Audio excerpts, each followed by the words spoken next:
The workload that doctors, nurses, and personal support workers are facing at this point is higher than it's ever been.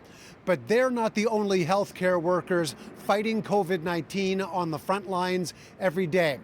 Paramedics are also facing an overwhelming number of medical calls, and as a result, that effort is taking its toll.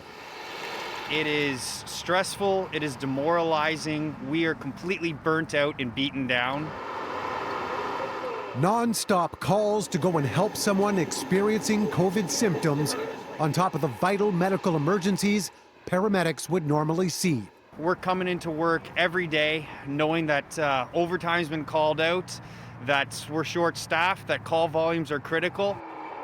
This Toronto paramedic, his identity hidden to protect him from any consequences for speaking up, says he chose this line of work to help people and knows just how important it is.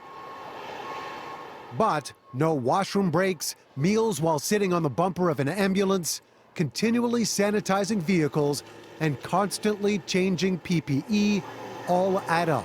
You could be out there for, easily 14 hours. And this is, it's continuous, it's daily now. There weren't enough staff prior to COVID, and they've added no additional paramedics during COVID.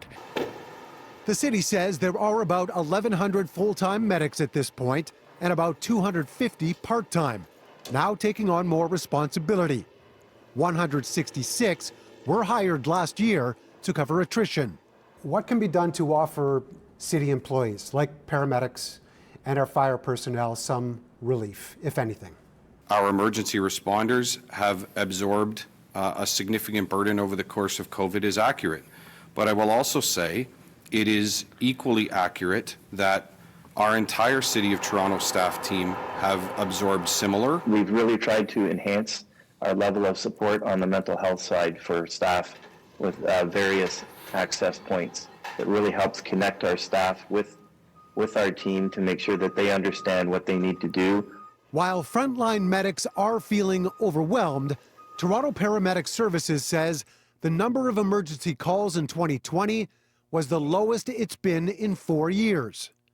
Data provided to CityNews shows there was more than 307,000 calls compared to 2016, when it was below 300,000. And yet, the impact and stress of COVID is greater than ever before. I'm still hesitant to go home and hug my new wife. After a day where we've seen lots of COVID patients, sometimes I won't even come upstairs. I'll go hang out in my basement. The union also points to a recent outbreak in the ambulance dispatch center as another example for why more needs to be done. 11 staff members are in quarantine, another 24 are in isolation. Both Chiefs Pegg and McEllister say service levels haven't been affected.